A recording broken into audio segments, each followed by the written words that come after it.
This podcast contains some magical adult language. Listener discretion is advised. And sorry, Mom. I'm going to Disney World. I'm going to... Whoa. You are not Mickey Mouse, you're a rat. Rat smack! Besides, they're tourists. What do they know?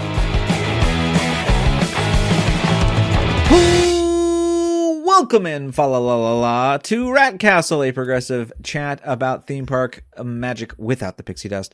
I am your very festive host, Nathan Hartman, tonight, and with me, two of my favorite rats. There is Victoria. Hello, Victoria. Hi. And of course, Mr. Dave Cobb. Hello, Dave. Hi, everybody. Welcome. I like your hat, Dave. It's very good for our audio listeners. We have ourselves a little, trying to remember. Let me give him a clue. Bumbles bounce. Yeah, there you go. A little Rudolph action. Man, I love those old school. They're not really short. It's funny you want to call them shorts, but I think Rudolph's like an hour and a half, isn't it? It's a movie. Yeah, basically. It's special, basically a movie. Some of them are a little kinder on your time, but those Rankin Basses are long. But that's the best one, I would say. That's the one with the most quality. The other ones are not bad, but I don't know. Year Without Santa Claus is one of them, I think. Yeah, that's the one with Heat Miser and Freeze, which is I love that. Those two queers. I mean, come on. Yeah. They knew what they were doing. They were doing it well. We are, of course, coming up on Christmas, and it's not really a Christmas episode this time around, but we have lots of interesting things to unpack under our little Christmas tree tonight, including with some resort news and some interesting stuff. And so let's just get to it with the news.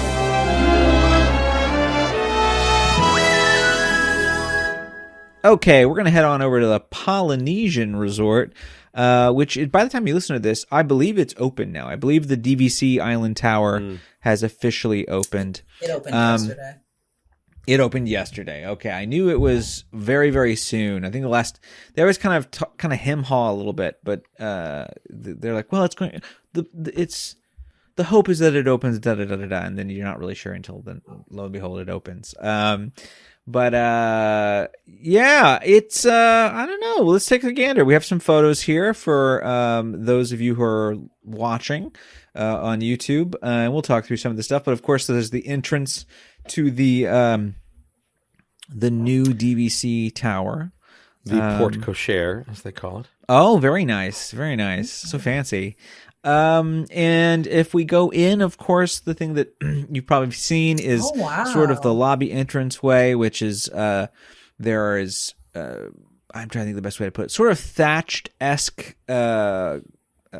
etchings of, different island creatures on the wall. And it's very Polynesian chic. It's very, I don't know how to put it. It's like, fancy. This sounds meaner than it's meant to, but fancy Hyatt opposed to say tiki culture. It's a more I sleek think that was kind look. of what they were leaning towards. And they're hand carved. This is a sculptor named Nick Petronzio, and who's very well known and does a lot of public art and stuff like that. So he's based out of LA, and they're really beautiful, actually. That's beautiful work. Yeah, I mean, this is a very tan, green, teal aesthetic that we have going on. And overall, I don't hate it. I know some people are sort of it's fine. It matches kind of current Disney aesthetic. It's very subtle. I think that I miss the lack of subtlety for some of this stuff, but I think it matches the DVC market fairly well. I love that table in the shot we're looking at right now, which is certainly handcrafted as well. And then they've got those big ass windows that I from what I can tell have no glass at all, which we thought in the concept art that they were going to probably have glass, but these look to be open air with gorgeous views. and some pretty fancy murals and things of that nature. I did see a few videos of some people watching Happily Ever After from this spot, and it looks that and the water pageant, and it looks so good from that window. Yeah, there's a lot of interesting light choices, use of natural lighting, overall. I think I'm going to sneeze. Let's see if that happens or not. Ooh, stay with me, everybody. Okay. Tight. They always come in twos, so who knows what's going to happen next? But it's dry over here in Maryland in this winter season. But it did just rain, so. It did just rain. It's not too shabby. I'll take a White Christmas if they want to give it to me.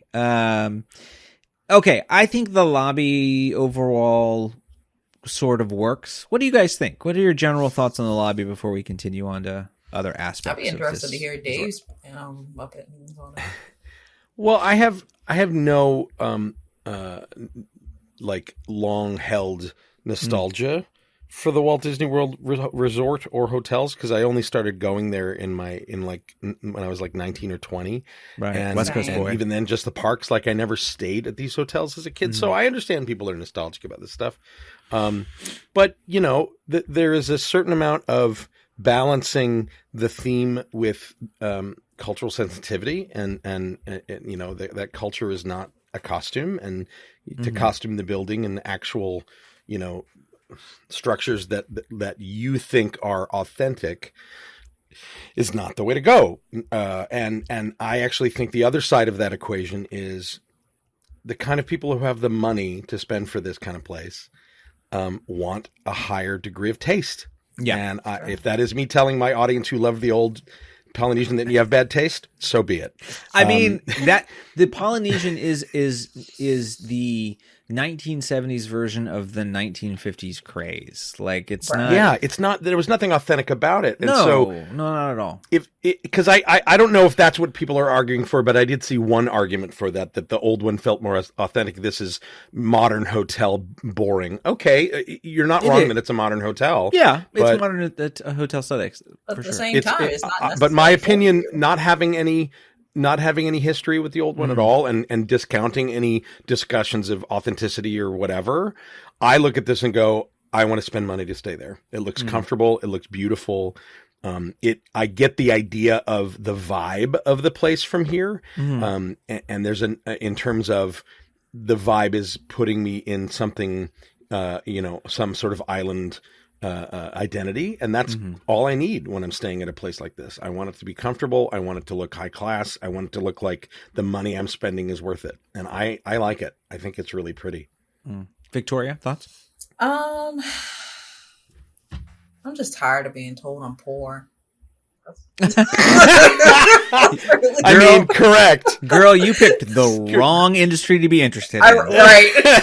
Oh, yeah. But no, honestly. Yeah, to be clear, I can't afford this place either. So, you know. No, like, it looks, like, I always thought it looked fine, but I'm also someone that's like, I'm going to wait until I see it in person, and I have yet to do so. But just from photos, it looks, like Dave said, it looks like a Hyatt or a Marriott on the outside, and the inside it looks gorgeous. And the inside it looks like, you know, I'm going to get my money's worth. I haven't heard anything about the restaurant or bar yet. Well, we'll talk a little bit about that. Let's move on to the pool area. Oh, and yes. We'll kind of connect between the pool and the other areas that we're sort of looking at here. The pool I find very disappointing. It's pretty, especially in comparison to the Poly main use of kind of lava rock and things of that nature. This is pretty rough in the sense of not doing anything. I mean, I'm looking at it and I'm thinking the kids will for not those who care. can't see, it's maybe an Olympic size pool. Yeah, I mean it is what it is, and what it is only exclusively a pool. They do have a Moana splash pad, which is kind of cute. Oh, that's Kinda cute. I like it. You know. Yeah, the pool is not a very interesting shape, not very lush. It's a lot of concrete. I mean, I guess they figure, you know, maybe some of that'll grow in more later. I don't know. I'm guessing maybe they just figure if you want like theme, you can just go next door. I don't know. I guess that's maybe we talking about like I don't know if you can just switch around pools. My guess is you can. Yeah, you because can. just need a card to get in. Yeah, so as long as you have like a key card or something, you can. yeah. It looks That's to me probably like what some they're of it's thinking. just not grown in either. The plants look pretty young Around and the low, base. so- Yeah, I think there's agree. some work there that'll be done. And this is not It is. necessarily the best day for photos. It's fairly overcast No. for this kind of stuff. Let's talk though about. Oh, sorry. Go ahead. And I was going to No, say, please. I'm really interested on how the sun is going to affect this, particularly. Badly.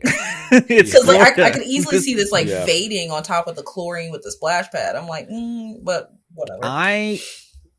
This Moana boat won't be there in 10 years. I can Really? guarantee it. Yeah. Why? It'll sun fade, and they're not going to want to spend the money to do it, and they can pull it out, and it's just going to be more splash pad. Also I people. think that they'll People. people. Yeah, I mean, we'll see. There's a lot of like photos you can take on this thing though, which is cool. I just don't. I don't know. Florida's so brutal to outdoor stuff, just brutal.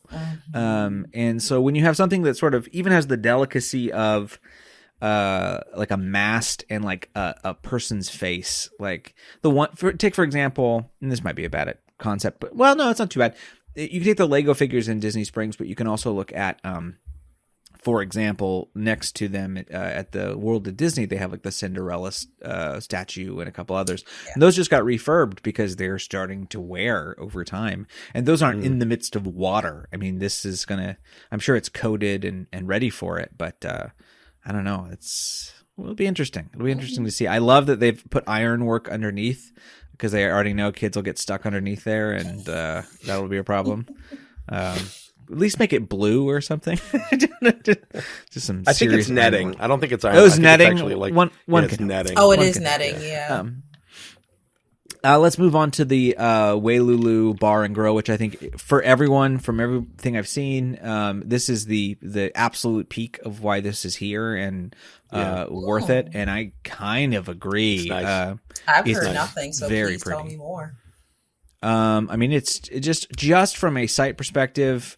My bar hopping friends who love to go contemporary and poly, and it's always hard. Trader Sam's is always hard, and you usually end up sitting outside anyway. And this offers you a place that has amazing views.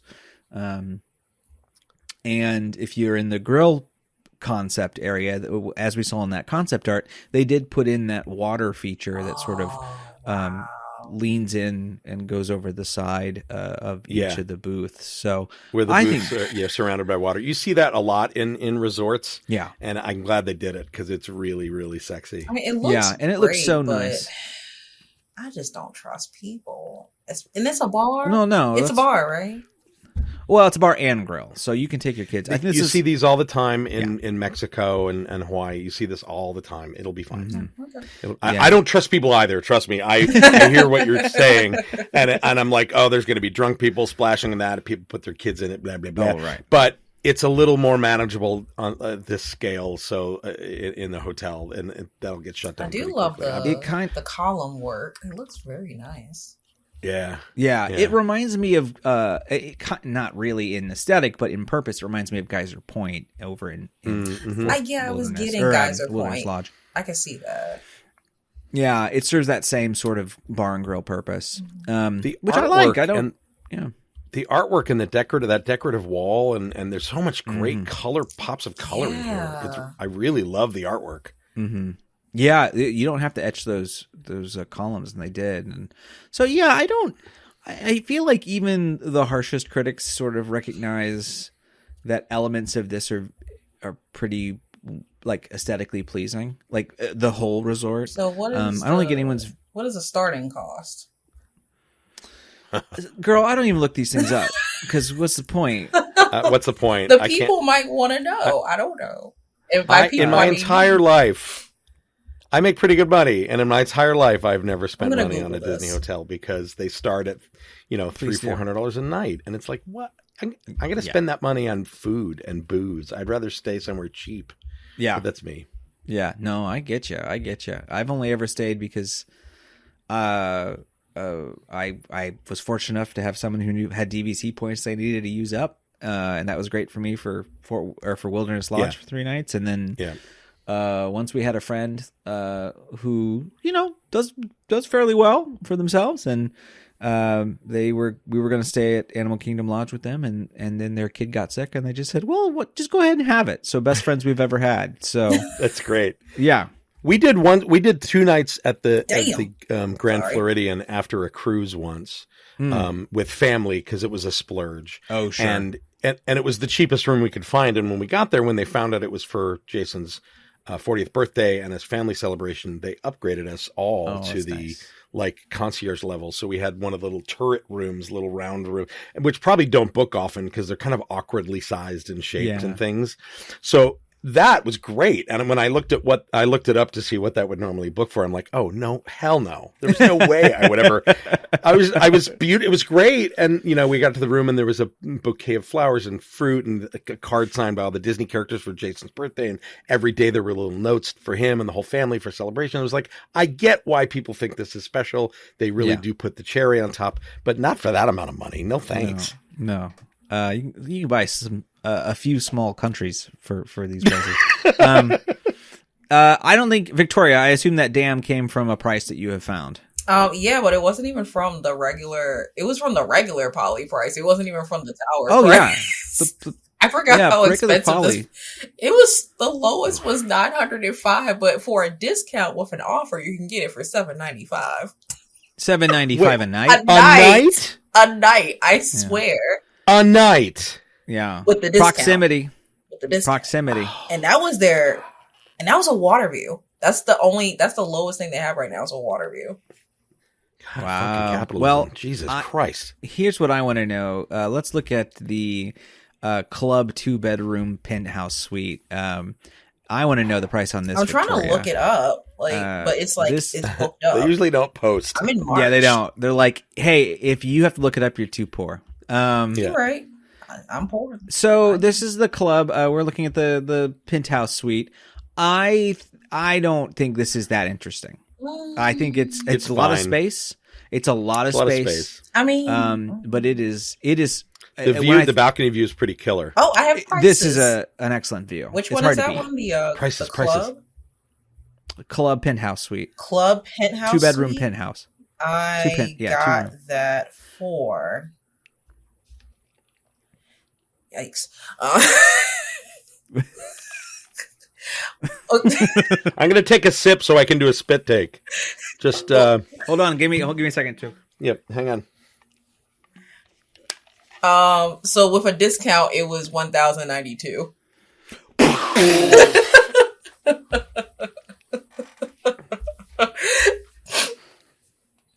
Honestly, compared to the $900 room, that's not too bad. This is 2-bedroom, 3-bath, I think. So rack rate's probably like $1,400. So it sleeps up to 8 people, 3 full bathrooms, a full kitchen, a washer and a dryer, and an extra. If you split this between 8 people, now we're talking about something possibly a little more. Yeah, I first step, find 7 other friends. Yeah. Step 1. Not a lot of beds though. Like it's like 1 king bed, 2 queen beds, and 1 queen size pull down. Mm-hmm. Yeah, that's it. I mean, okay, look, so 8 people. You could theoretically 8 adults. Mm-hmm. Mm-hmm. So theoretically 10 adults is what we're talking. Yeah, just stacked. Yeah.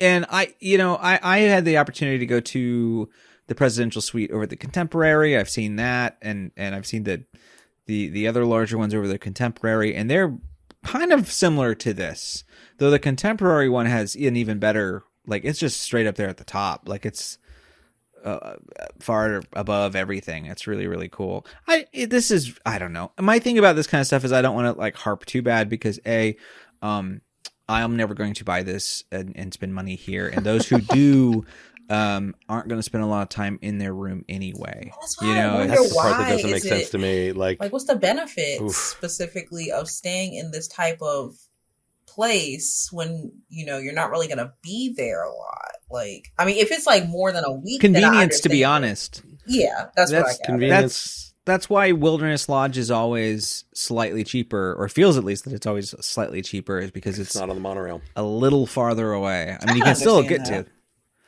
MK pretty easily, but this is why Animal Kingdom Lodge is way out there, and unless you're going to AK, like it's not. It's still beautiful, but it's all about proximity. So yeah, that bamboo forest terrace though is pretty bomb. I like it. I do. Yeah, it's very pretty, and the view's great. Yeah, I think there's elements here that suffice. I don't feel like this feels like base Ginsler or anything. There's a level of thought put into. It's not all from a catalog. And I think in that sense, it works for me. No shade to Gensler. They do a lot of different things, but it's a little above that in craft and getting people to do stuff. So, that's pretty cool. Here's the thing that I'm not too, things seem to be settling down, but we do have some slight Christmas news, and that is the tale of Tally the Elf, and all the business. So Victoria seems to know all about Tally the Elf. Dave, have you seen the viral sensation that is Tally the Elf? Yeah, I have. People got all up in for those who don't know, he's part of the Magic Kingdom Christmas parade.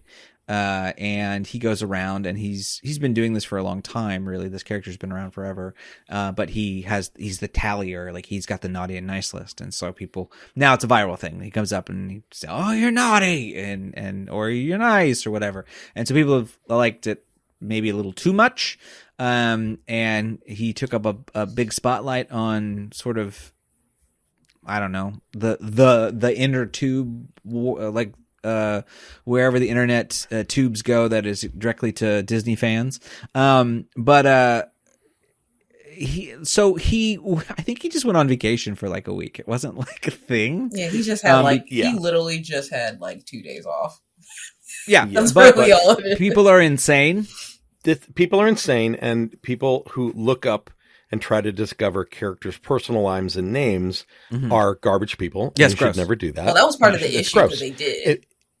Yeah, right. Yeah. And it's like no, they're playing a character, and exposing who they are as a person is disgusting and rude, and don't do it, people out there.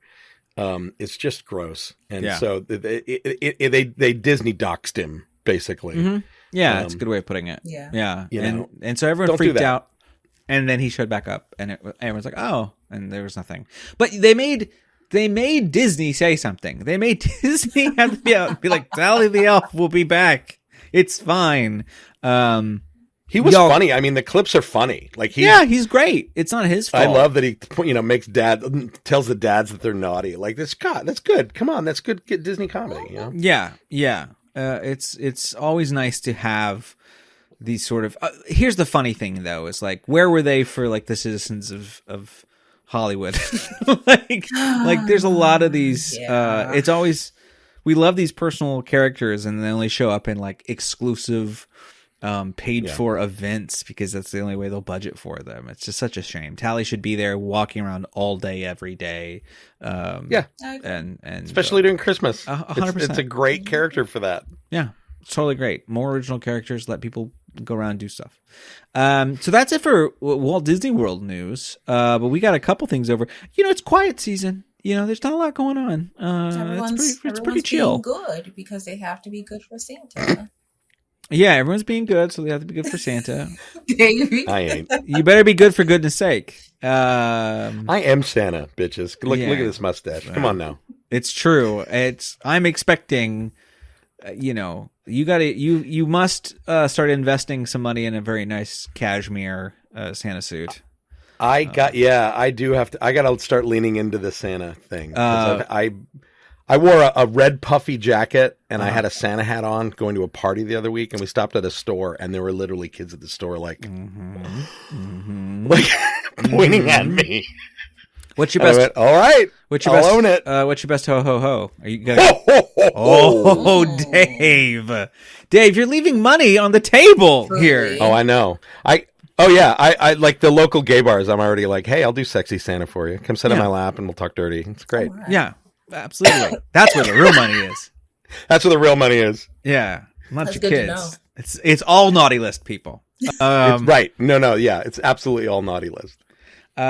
Speaking of something that keeps Disney a little bit off the naughty list, we'll talk about things that keep them on the naughty list very soon. But Dave, we have some interesting red car trolley news over there. This is not a shock to me, but also it's nice to get a confirmation. Yeah, so the red car trolley that goes down Buena Vista Street into Hollywoodland is going to be retired permanently because the track and the garage go right into where Avengers Campus is going to be expanded with additional stuff, and there's really nowhere else to put it. It really upsets me because I think these kind of things, not just the red car trolley, but kinetic stuff in the street is I think what makes a Disney park a Disney park. Do they have these stop and go signs like they do at Hollywood Studios in Buena Vista Street? The ones that the little Yeah, no, I don't. Oh, that's Yeah, though. Do they? Yeah, they do. You're right. yeah, Right. good. There's one I'd at the end of assume they Buena would. Vista. Yeah, it makes sense. Yeah. Yeah. So it's really good, and I love that they used it as a stage for a while with the Newsboys show, and it was such a good addition to that park in particular when they recast the entrance as Buena Vista Street. It's such a beautiful. I love that park for that redo because it has this rhyme with Disneyland, right? It's not Marceline, Missouri, where he grew up. It's Hollywood, where he made his Disney made his fortune and his career, and all those characters that we love. Like, there's a really lovely rhyme going on there, and Buena Vista Street needs that kind of kineticism to bring it to life, like the trolley on Main Street. So this disappoints me a lot that they're not going to have this. I agree. I wish they would find a way to reroute it, maybe go the other way, and go into place next to Monsters, or so maybe there's space in that soundstage over there. I don't know. It just seems like they could come up with something, but they don't. Yeah. So That would take effort. Yeah, And money. and money, mostly money. So, and it's, there's a lot of operational things about this that they're going to save on. Unfortunately, maintenance, performers, the drivers, like it's a shame. But all is not lost in terms of its identity, because they're going to leave it there, parked on Buena Vista Street, right at the entrance where the trolley stop is. You see it right when you come in. So it'll be available for people for photos. I'm sure they'll have the doors open so people can go inside and lean out the windows for photos and things. I hope that they find I hope after Avengers Campus is done, that they find some way to revive it. There's got to be a way to. There's got to be a place, because what they need is a place to park it and maintain it, and that's the reason it's not operating. Is there's the place where it did that is exactly where the Avengers ride is going to go. So and you can see it on Google Earth if you want to see. There's very little room back there. So I get it, progress, but this is one that really, for me, for a park that got so much better because of this street and because of the recasting of it. There was a really great talk about this from the people who worked on it that I saw, and they asked the audience, what's the story of Buena Vista Street? And everybody said 1920s, Walt Disney, where he started. And they shook their heads. They said, no, the story here is optimism. And I'm like, oh, that's exactly what this is. Wow. It feels, just the whole place feels like California. And if it's the theme of the park, it's like California was an optimistic place where lots of dreams happen, including Walt's, So that's why the Five and Dime band works there. That's why the Newsboys worked there. There's just a lot that we're going to lose. This one bums me out. For more Avengers. A thing that everyone's still excited about, I think. Kind of. I mean, Are they? No. Are they? No. Are you, audience? Please tell us. Are you? I mean, isn't this the key though? Like, creatives recognize when something is dead about 10 years before marketing does. Like, that's the whole thing. So, I don't know. Sell your Ant-Man helmets, I guess. Enjoy it while you can, buddy. Yeah. Anyway, speaking of something that has gotten approval, weirdly enough, from Walt Disney's family, Dave. It looks like a monster. A monster is coming to life, but with thumbs up from family members. Yeah. So Walt Disney's grandchildren have seen and are approving the new audio animatronic of their grandfather that debuts at Disneyland. They say it's stellar and as accurate as possible. That's not true if it's not holding a cigarette. So Yes. You're absolutely correct. I mean, you're not wrong. Yeah. You're not wrong. So it's part of a show called Walt Disney: A Magical Life, a new show at the Main Street Opera House that debuts next year as part of the 70th anniversary park-wide celebration. It's the first time they've ever done Walt as an animatronic, and they're using archival voice recordings to bring the performance to life. They brought the Walt Disney Family Museum board of directors to view it. If people haven't been there, it's really great. That is actually has nothing to do with the Disney company. That the family runs the Family Museum up in San Francisco, and it's fantastic. And it's a linear journey through all of Walt's life and art, and ups and downs. And they don't pull a lot of punches, and they talk about good stuff and bad stuff, and it has a beautiful ending to it, and it's great. It's not a ad for the Disney company, and if you haven't been and you are a Disney fan, you owe it to yourself to go, because it's great. So I really do admire the family for what they've done with his heritage in that museum. It was founded by Diane Disney Miller, and the board includes 5 of Walt's grandchildren and 3 of his great-grandchildren. And Walt's grandson and Diane's eldest child, Chris Miller, said in a statement to the Orange County Register that Imagineering's works to that point was stellar, and they were very eager to be as accurate as possible in creating this. We came away confident that this is the right group to take on this important project. My answer to that is, what other group would be taking on? I mean, it's going to be Imagineering. Like, it's not like you guys had a choice. That's a very weirdly worded approval. Do you know what I mean? Yeah. Like, it's kind of faint praise. It's like, oh, I guess these are the right people to do it. If anybody's going to do it, right, okay. If anyone's going to do it. Well, you know, what do you do? Right. It's a consistent promotion of the museum they actually own. Like they're true. Walt's granddaughter, Tamara Miller, said, "We believe that our grandfather would have been enthusiastic about the project and fascinated by the advancements of the audio animatronics technology that was first developed during his days at WED, a technology that he was always passionate about." Okay, that's fair. so fascinating, because I thought he said he never wanted to be an animatronic. Oh, did he? I don't know. I've never seen that quote, but if you can find it, I'd love. If anybody can find that, yeah, I saw sure. that like recently. Anyway. Not all is hearts and flowers, though. Joanna Miller, one of Diane's children, quickly spoke out against the show, saying, "I am overwhelmed with disgust and anger. Mom would be ready to fight. I think it shows a lack of respect for Grandpa." That's the kind of language I want to hear. That's a little more less PR focused. Yeah. I mean, it's very real, and I appreciate that, because I'm kind of the same way. And that's where, okay, this is where your thought about him saying something. So Joanna Miller started a letter writing campaign to abandon the robot of Grandpa. And she wrote in a recent Facebook post that the animatronic would be an imposter and that they are dehumanizing Walt. That I 100% agree with. Yeah, I do agree with that. You've already turned him into a corporate logo and a corporate identity. This is the last nail in that coffin, that they own this idea of who he is, which is just gross to me. Turning him into Ronald McDonald. Yeah. Retired Imagineers have told the current Imagineers that creating the animatronic is out of bounds. And most importantly, Miller wrote in her Facebook posts, "I learned that Grandpa told Sam McKim that he never wanted to be an animatronic." Okay, Sam McKim was an Imagineer. Yeah, he contributed, because Sam McKim's famous for great moments with Mr. Lincoln, Carousel of Progress, Pirates, Haunted Mansion. So evidently Disney tried to give the ghost of Sam McKim his own DVC lounge in Frontierland as a pittance for this quote, and he's like, no, I am going to whisper this from the grave. From the grave, yeah. You can't silence this ghost.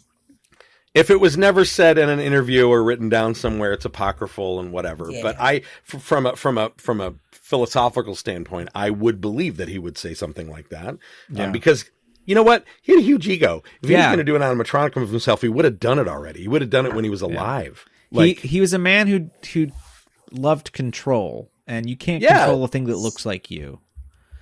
So it's a weird mix of things. I find that I would love to go to Thanksgiving at the Disney house. I do not think these people get along very well, some of them.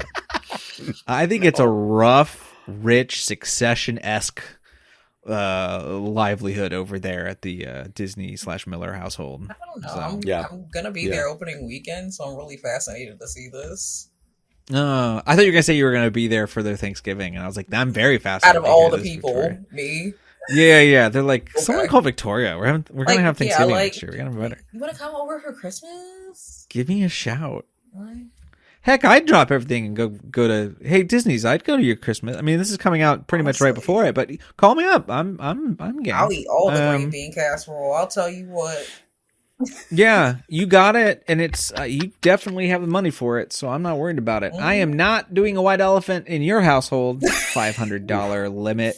$500 Forget about it. Best I can do is something from Five Below.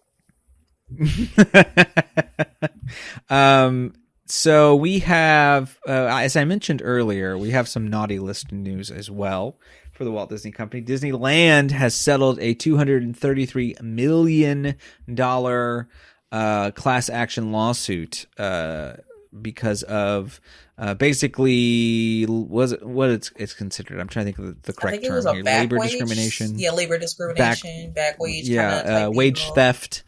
Yes, wage theft. I'll say allegedly wage theft because I don't know what you can't sue me. You can't call this libel or whatever. But they 5 cast members filed an original lawsuit in 2019. Became a class action lawsuit, which is when you basically get everybody involved in 2021. And then cast members had claimed that they had Disney had violated Measure L, which was approved by voters the year before. So this is a California-based charge. In Florida, if you would try to do this, DeSantis would have the company beat you. So it's very important you understand the difference. I play the fucking fascist button, but they've moved things around. I don't know where anything is anymore. Hold please for the fascist button. Hold please for the fascist button.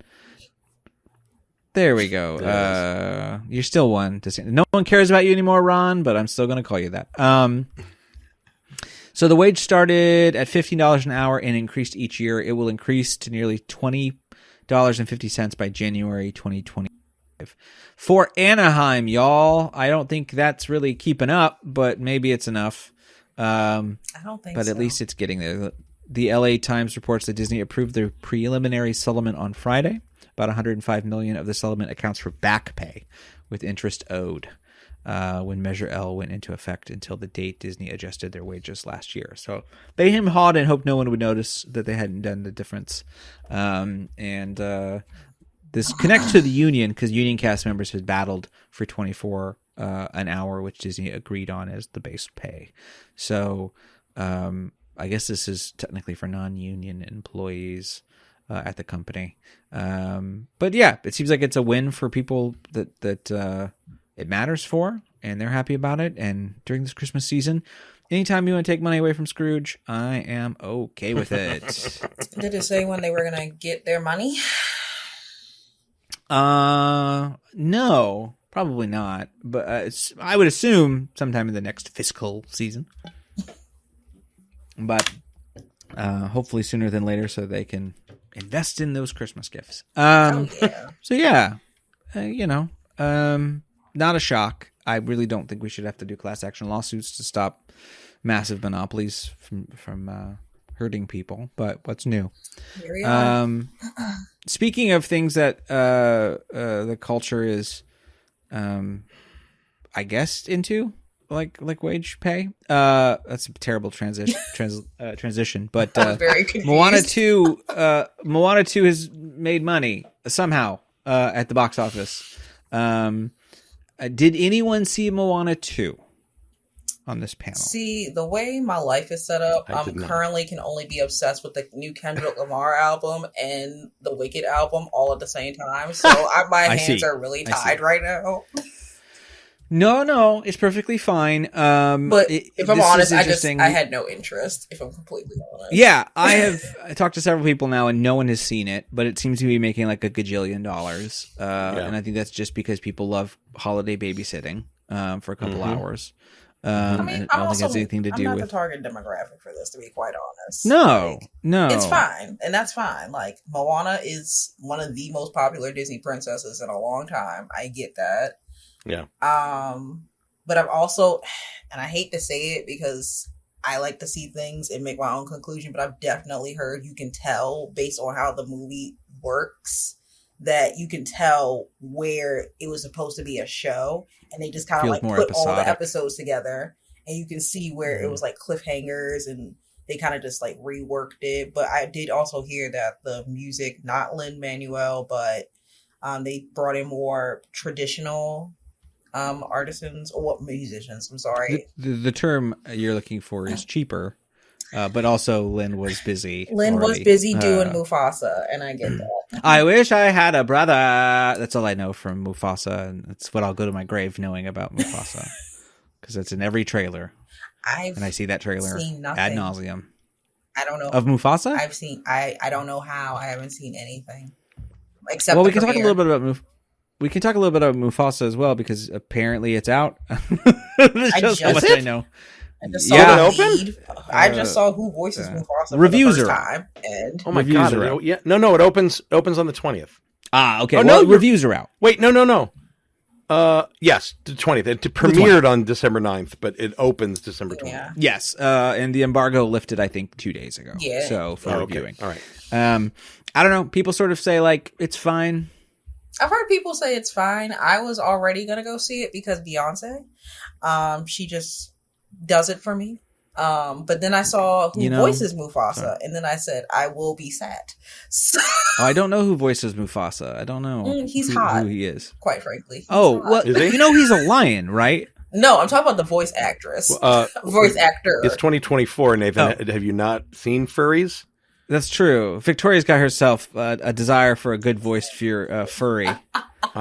Hey, I'm furry adjacent.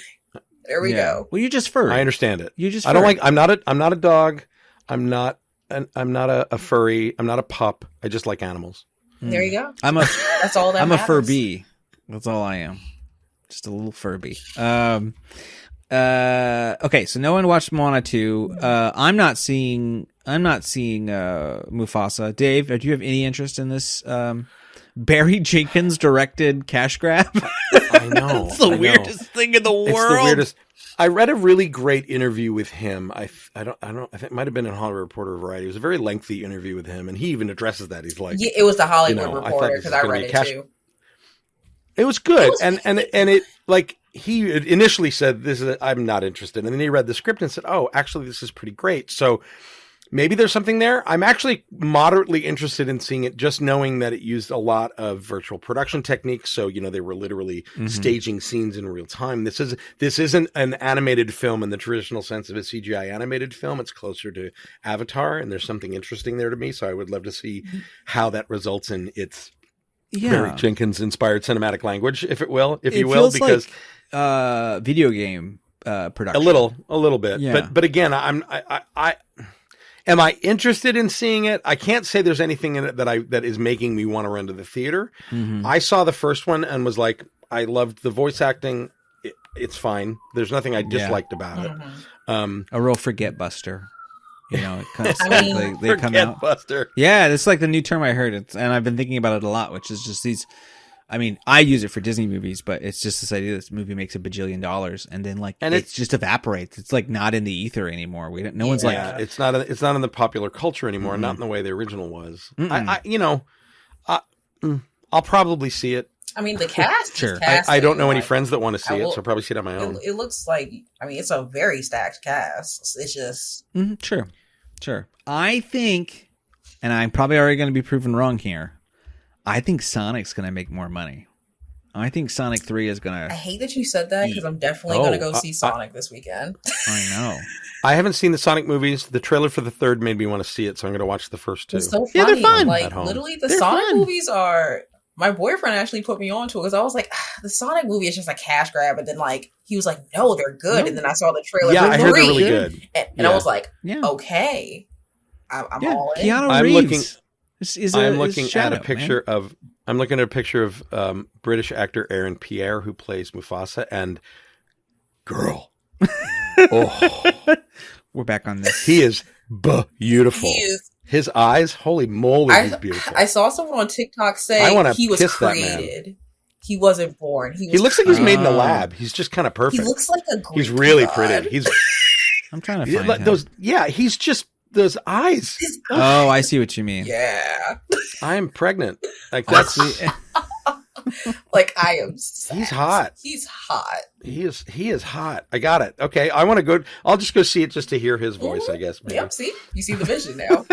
But Hey, I didn't know this, but he's going to be playing Jon Stewart in the Green Lantern TV series for DC Studios. oh, cool. That's good casting. Oh, that's awesome. Oh, suddenly I like Yeah, he looks the DC part. again? Wonderful. I Oh, love that. hey, for me. looks- you know, on a as we kind of poo poo Marvel, I just watched the first 3 episodes in a row. I was expecting to watch just one of Creature Commandos. It's great. It's great. It's super Isn't fun. it? Yeah. If you liked, It's great. If you liked it, first of all, I didn't know if they were going to like keep Suicide because they're like this is the new canon, but they keep Suicide Squad in it. James Gunn's Suicide Squad because they mention it. Yeah. And which I love. It's the best DC movie, like bar none, without question. And I like it Birds kind of of Prey. takes on. You from like that, huh? Bird of Prey? I like Birds I of didn't Prey. hate Birds Oh, of it was Prey. fine. It was good. I didn't hate It's it. good. I'm always, I'm always fine with, It exists. I like Margot Robbie. Mhm. I like. I mean, like, we're gonna. By the time this airs, the teaser for Superman will be up. It goes up tomorrow. I saw the we'll the see. teaser poster with the theme song. I and did, yeah. It Yeah. made me feel very good in my heart. Yeah. So Yeah. I'm very excited. Cinema for that. is back, baby. Cinema So- is back, and its name is DC Comics. Apparently, Can we talk about this Pixar win or lose thing though?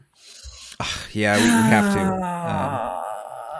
Victoria, would you like to So- talk about the cowardice of the Walt Disney World Company? I am so yeah. So so they've been hyping up this upcoming Pixar series called Win or Lose. They did it particularly a lot during when I visited D23. I remember that specifically. And unfortunately, which I found interesting that this was even reported, according to the Hollywood Reporter and I think Variety, they stated that they took out a story arc that was going to be in the show that was centered around a trans person. And based on the spokesperson, the following statement, it says, when it comes to animated content for a younger audience, we recognize that many parents would prefer to discuss certain subjects with their children on their own terms and timelines. And it says that the character involved in the transgender storyline is still in the show, but there was a few lines of dialogue that referenced their identity that was removed. Yeah, I'm not. So as long as the character's quiet about who they are, it's okay. Well, the thing is I this the have Chinese cut? Are we already just making Chinese cuts now Well, I'm since Trump's confused president? Is that what's going on? Because, like, this was never addressed. Like, had they not put this out, we would have never known. Like, during D23 and Right. everything. That's what I don't understand. Like, why Well, did they say They're it? announcing something before it is even seen. Why are they announcing Right. it? They are announcing it because the voice actress came out and was like and said something. And I think they were going to either way, and basically Disney got the jump because what Yeah, you'd okay. not want from a marketing standpoint I is mean, it's for still. I mean, homophobes, it's bad, period. But homophobes be really thinking that LGBTQ plus representation in films is going to make their kids gay. But hey, I grew up with nothing but straight romance films, and here I am kissing boys. Yeah. So It's just very disappointing. that's a dumb argument. The best response to this I heard, though, this very specific issue, was somebody on Blue Sky, Stuart Tunes. They're an animator, and they said,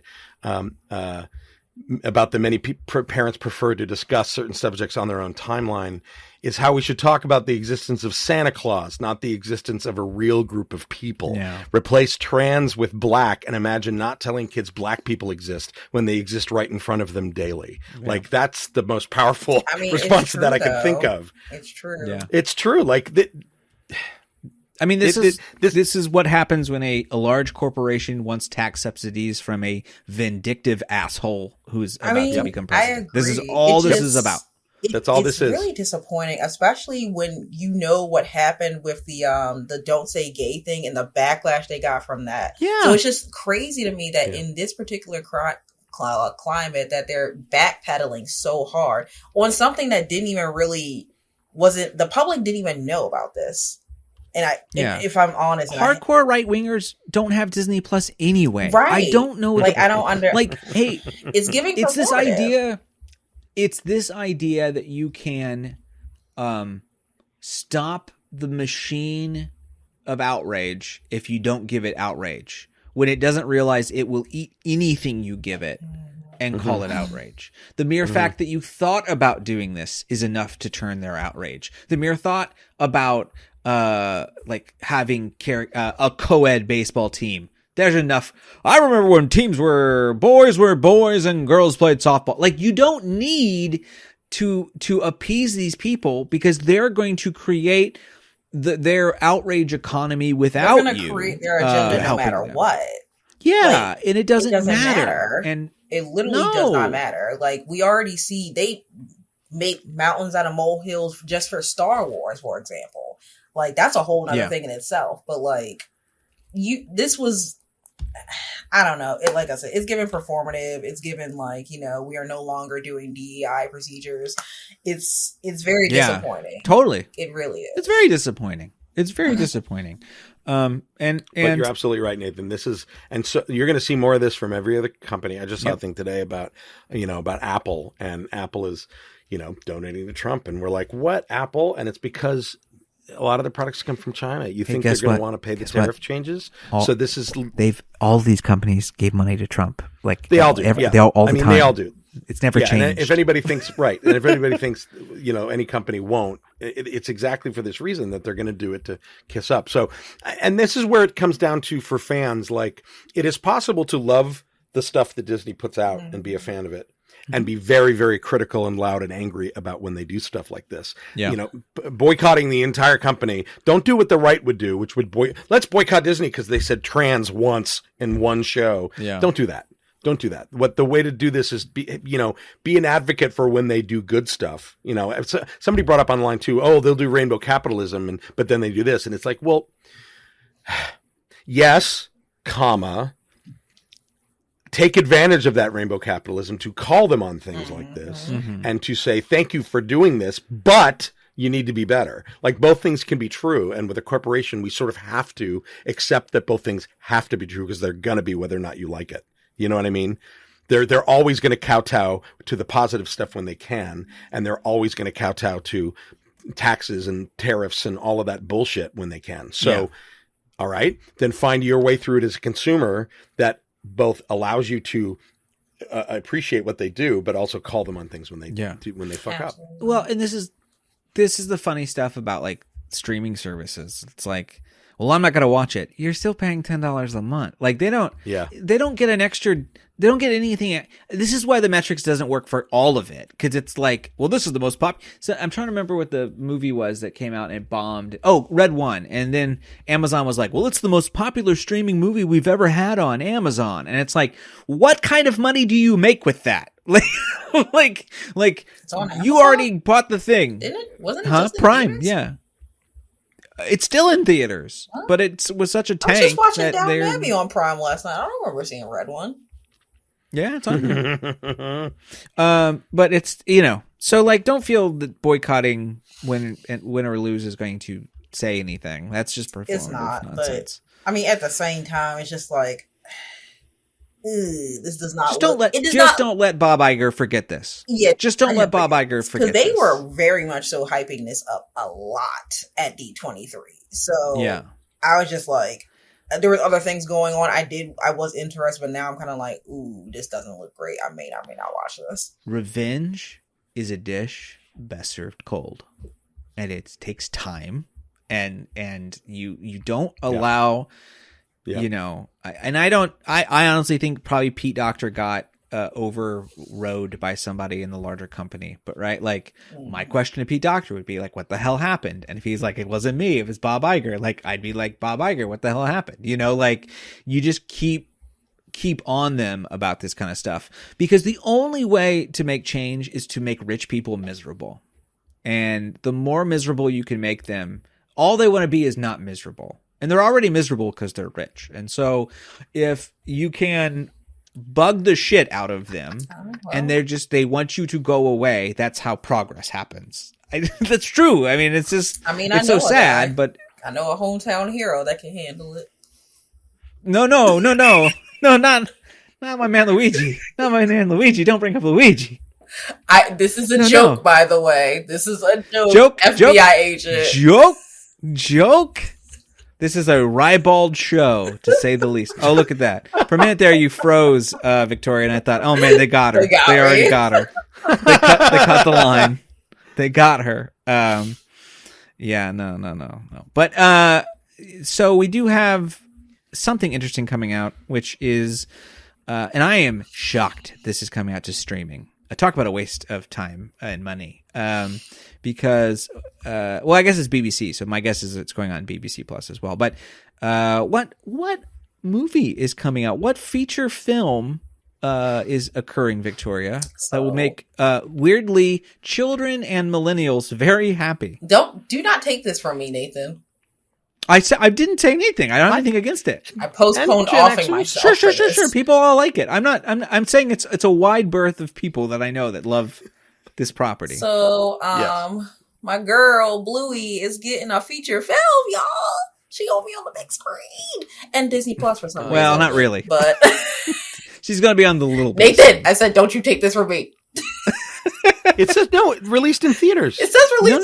No. It says released in theaters. It says released in theaters in 2027. Yeah. Well, then they've changed their tune, because earlier it was going to be Disney Plus exclusively. Disney acquires the global theatrical rights. Yep. Set to release theaters globally in 2027, followed by a streaming release on and Disney. a Disney Plus release. So that must be new news. Well, very smart. This will drive people to. Bluey will drive people to theaters. Yeah, absolutely. It's money. It's print. Just print it. Yeah. So yeah, it's gonna what Dave said is gonna do all that. They're gonna have the original cast come in and do everything, including the series creator Joe Brom. He's going to write and direct it. It's gonna just basically continue the story of Bluey and what's going on. We don't really have like a specific big plot for the film yet, because it's not even gonna come until 2027. But yeah, they said Bluey deserves a film. It's going to be produced by the same people who brought you wonderful films like Happy Feet and the Lego Movie and Lego Batman, and all those are actually really good films. But cool. Yeah, streaming is going to be interesting. I feel like Disney Plus streaming is going to be very interesting, particularly just because Bluey is already one of their biggest, one of their most streamed shows globally. I'm sure I contributed to a good 85% of that, but yeah, between that and Moana. What's the company behind it? What's the Australian company behind Bluey? I cannot think of the name. Their name? I'm looking at Ludo Studio. Ludo Studio, yes, the production company. Yeah, out of Australia, correct? Or New Zealand? Yeah, Australia. Yeah, man, they are making dime a dozen. This is so good for them.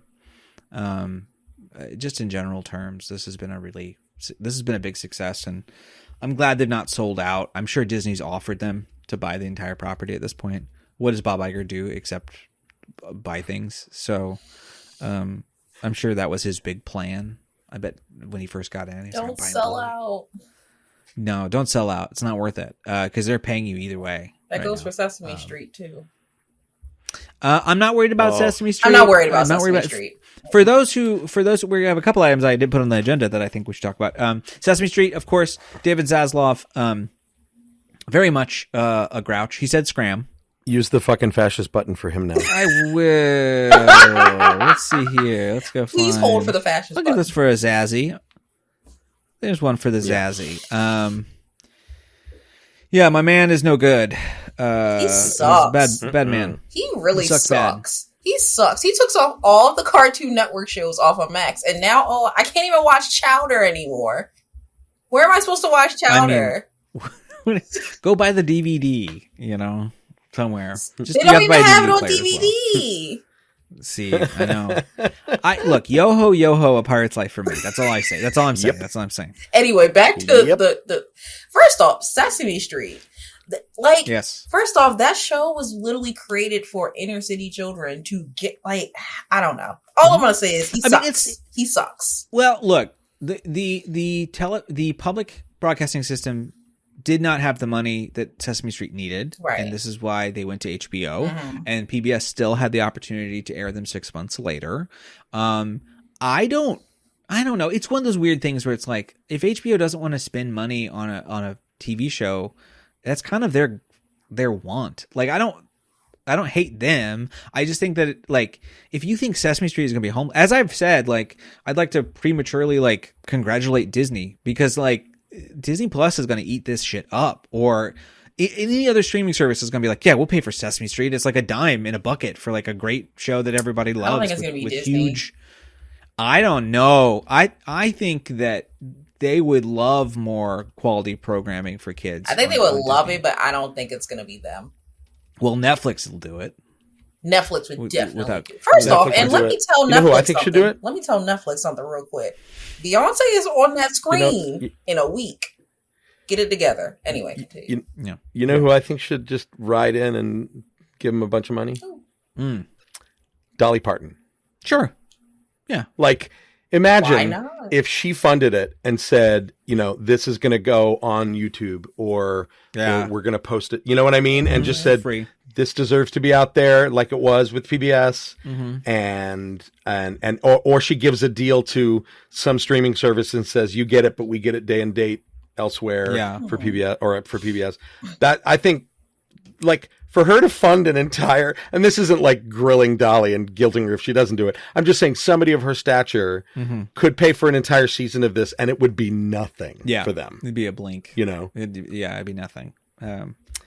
I'm not worried. I'm not too worried. It dovetail well with her reading imagination library. I was going to say, the way with her very reading much imagination library, that really much very so aligns with her platform. Yeah, Dolly, if you listen to our podcast, Dolly.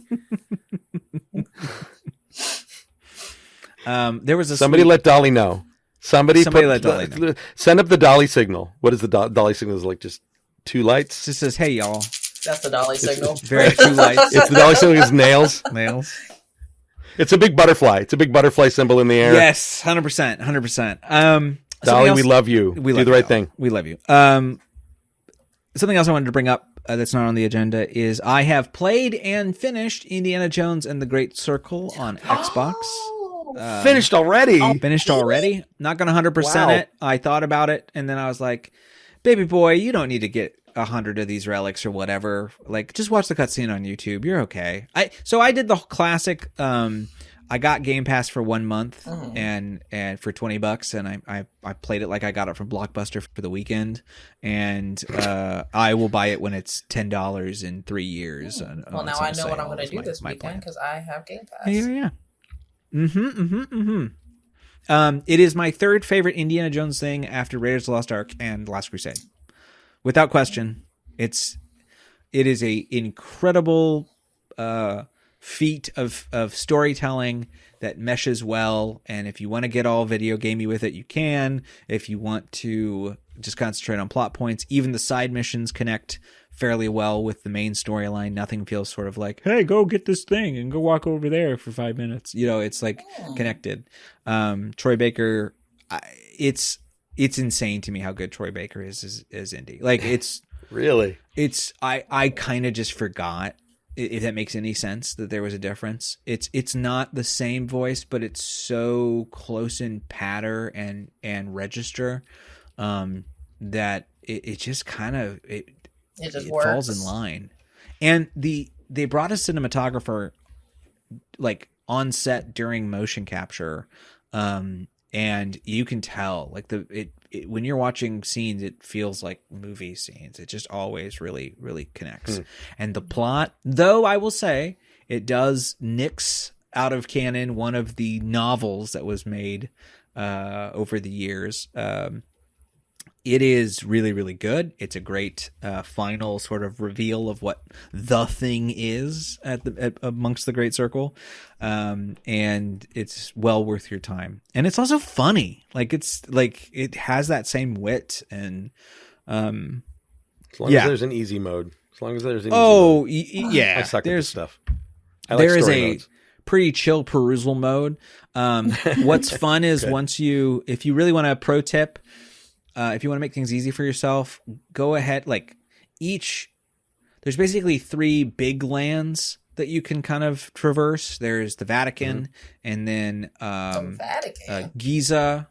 Yeah, you hang out in the Vatican, and then Giza, and but amongst the pyramids, and then I'm forgetting the last place, jungle area. I'm trying to remember the country. I'm just totally blanking. Anyway, the key about it is if you can find the villain outfit, each place has one spot where they're on a laundry line or something.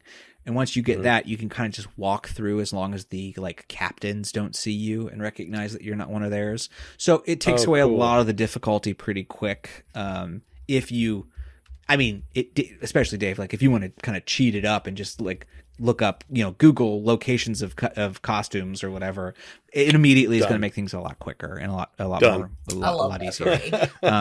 Okay. But it is also just a lot of fun.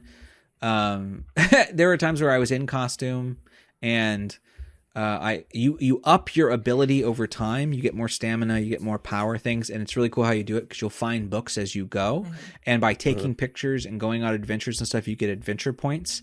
And the books are actually more stamina, but they're called raw power or whatever. And then you read the book by using your adventure points, and you learn how to be better.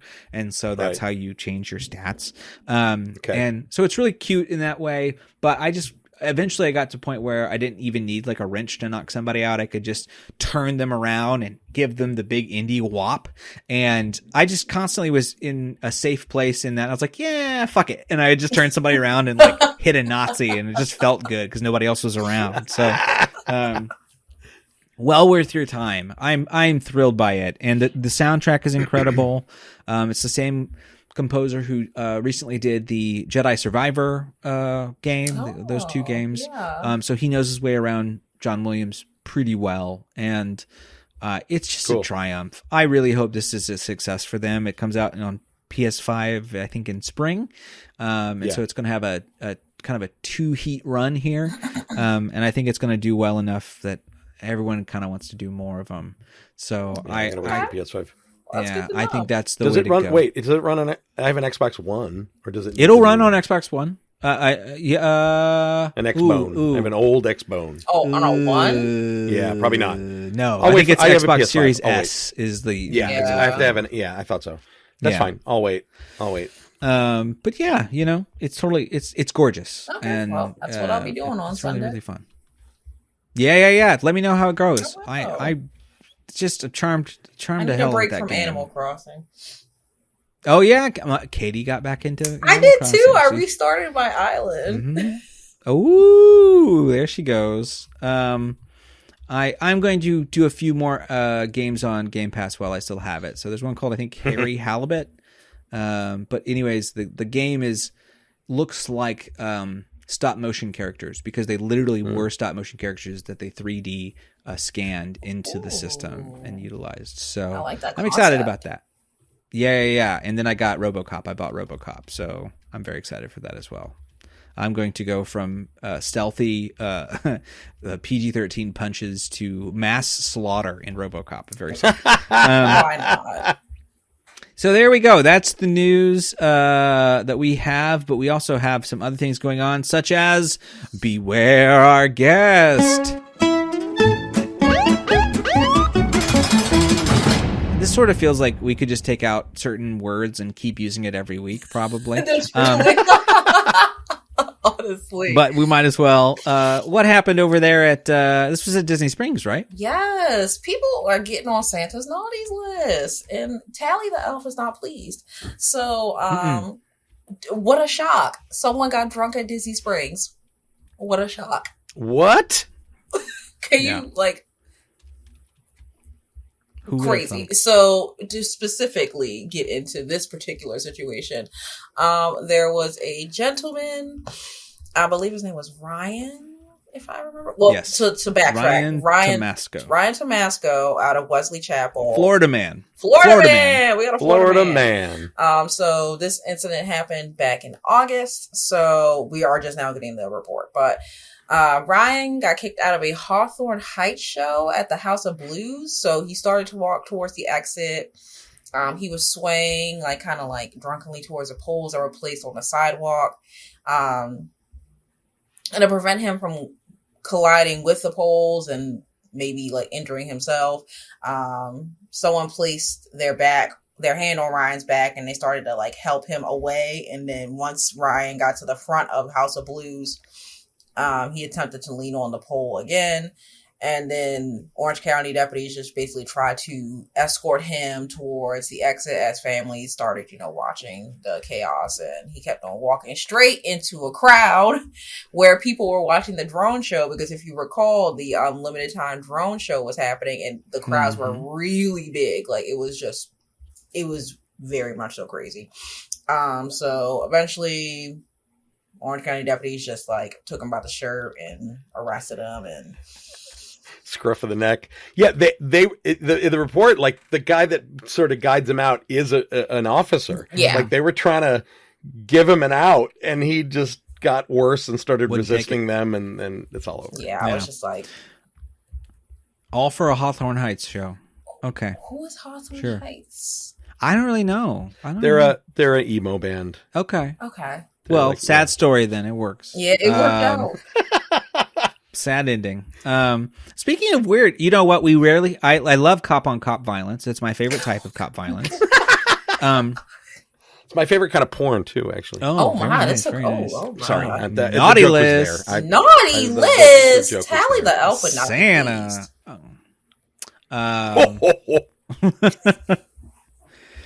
For a cab for Dave, but it's all cops are big. Whoa!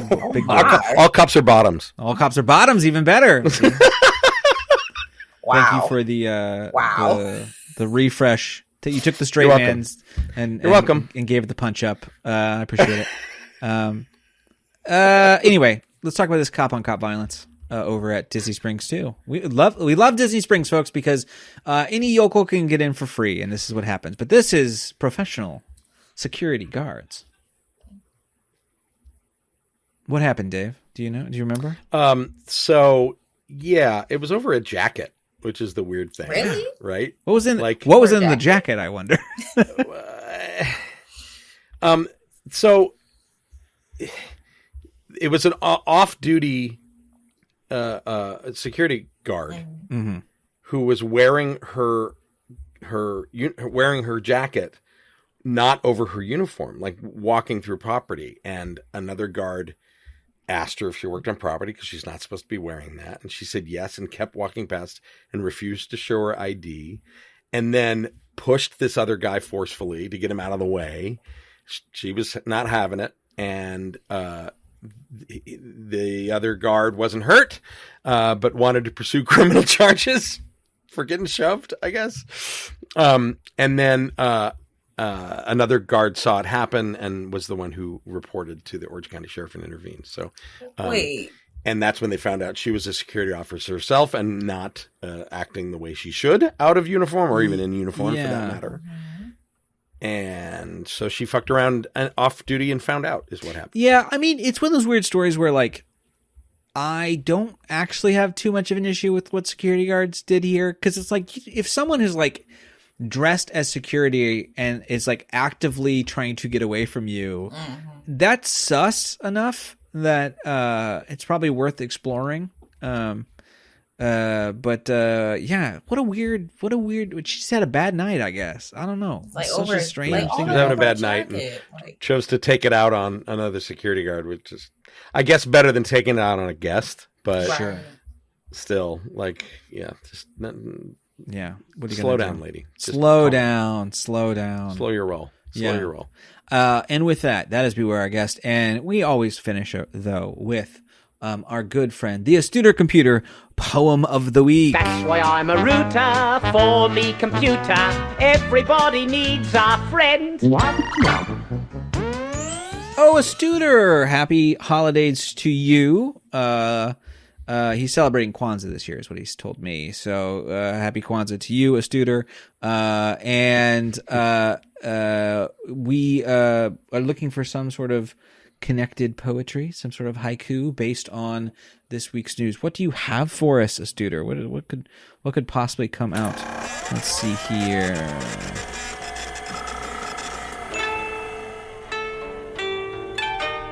Animatronic Walt. Magic meets controversy.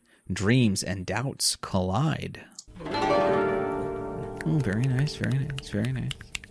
Very nice, Astuter. Very nice. And with that, we are kind of here at the end of the program, but we have a little bit of non-Christmassy news. I hate to be the Grinch and throw such news on the Christmas episode, but we have been doing, come our next episode, we will have been doing Rat Castle for 3 years almost to the day. Unbelievable. Which is really crazy. But sadly, we are going to close up shop here over at Rat Castle. And I know that's a real bummer. For those, this came from me. If you want to blame anybody, this is my doing. Basically, I am very, very busy, and I am producing a public radio show. I'm producing stuff with Disney Dan, and both those things honestly get me paid a little bit, and this doesn't. And we love you guys, and that's not your fault. But we always had a nice, small, tried and true crew here. And honestly, over the last, I think, 6 months, Janine's had a baby. People have been changing jobs. There's potential of all sorts of life changes coming up for people. And I think maybe even after I sort of announced it to the crew, everyone was like, yeah, we're all pretty busy, in a way that, maybe it's easy to sort of keep moving. But if you stop and take a breath and go, all right, is this best for everybody? It probably wasn't easy for our schedules, to come together and record. And that makes me sad, because one of my highlights of every other week is talking to you guys on here. And I can guarantee we are I had a nice conversation with Dan over at Fun, and because he never wanted to do news roundups because I was doing it over here, and he was always very cool about that. And I said, hey, look, if you want to do them now, we certainly can do a monthly news roundup. So if you're interested in a monthly variation of what we do over here, we're still going to be doing that over at Fun. And of course, all the rats can show up on those episodes and give off their thoughts. It's a little more PG-13, a little more PG over there on Fun. So we'll have to mind our P's and Q's. But yeah, it's been one of the joys of my life to get to meet all of both the rat listeners and my fellow rats doing this show. So know that we're not ending it because there's some big controversy or big issue or nobody wants to do it. It's basically because we're trying to be healthier, I think is the best way to put it. Yeah. And you go, we want to be Jordan leaving basketball, not Jordan leaving baseball. So we're getting out while the getting's good. So yeah. When Nathan told the group, I scoured my brain like, oh God, could I possibly take the time to produce this? And just the amount of work that he puts into this show just makes it effortless for us to just show up and do it. And so thank you, Nathan, for that. You've been nothing but amazing as a producer. That. And yeah, the more we started to think about it, the more we felt like, no, this group was the group. If it's not going to be this, it's time to put a bookmark in it and say that the rats may show up on other people's shows. Or we'll do a special in the future. We'll do we'll do a Where Are They Now? Yeah, our text chain does not end, of course. No, we're still going to keep in touch and talk theme parks and shit. So this is farewell, not goodbye. You guys will all hear from us. We've got one more episode, right? Yes. We're all coming back. We're making, guys, we're going to make it work so that we can record where both the West Coast, the East Coast, and Egypt can all be in relative time zones that we can record and it would still work. And one of those people, Janine's going to be on as a baby. So everyone, all the OG cast will be back. For the final episode, and it'll be a nice little rundown. It's going to be a little earlier. We're going to release it. I think we're going to record it next week, right? I mean, not next week. Sometimes next the 29th, I think. So we'll release it. Probably, usually we were gonna you're gonna get this one on the 23rd. My guess is I'm gonna release this one maybe a little earlier. It just kind of depends. It'd be nice to sort of start the year with the final one, but maybe it'll be the 6th. Maybe it'll be a little earlier. I will be in Scotland by the time it comes out, so I will be too busy keeping my kilt down from the cold weather. You'll be in I'm Scotland not buying with a kilt. the Queen. No, she's dead.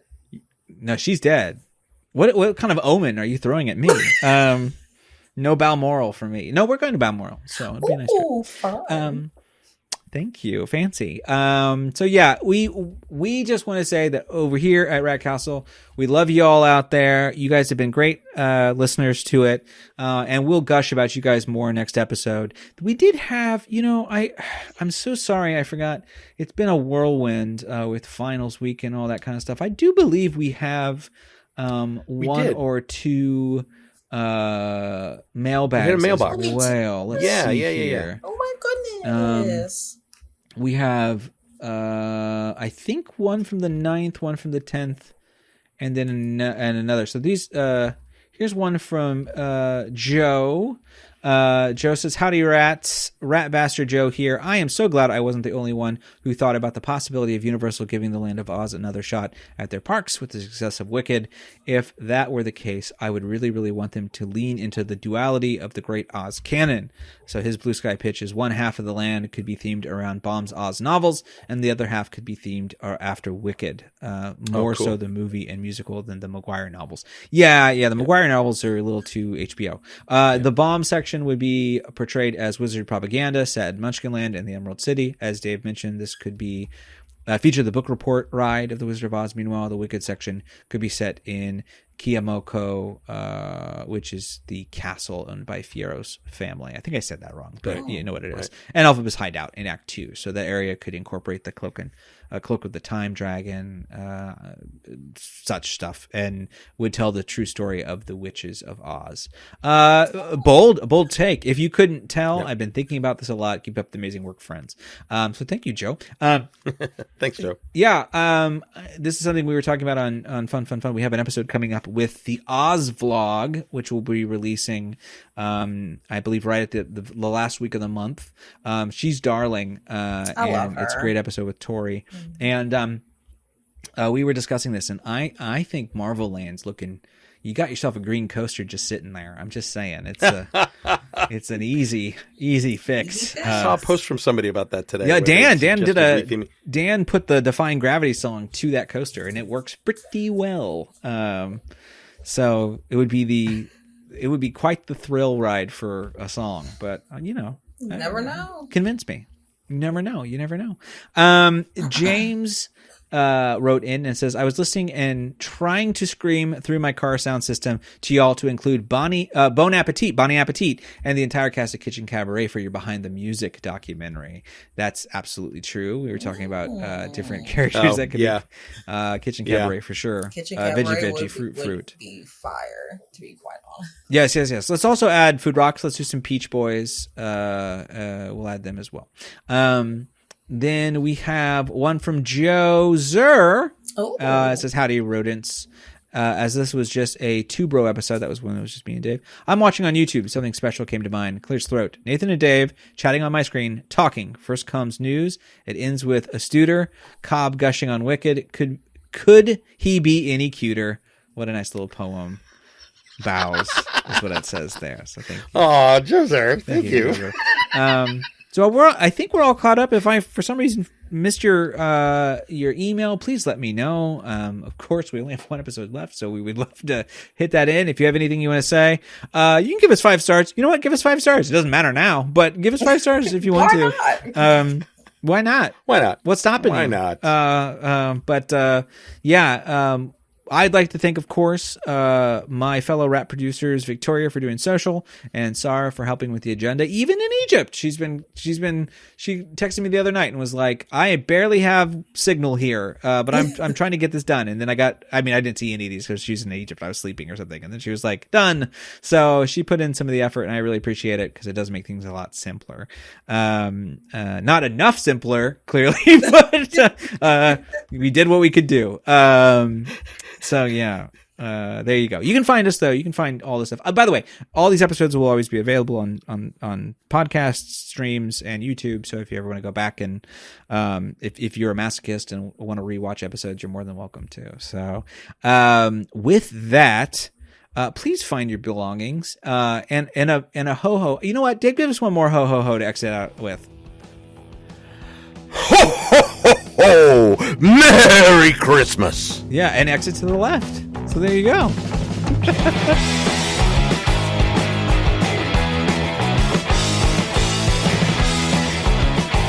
Will you stop this foolishness? What foolishness would you like to see? Will you get out of here? This has been a production of 710 Media.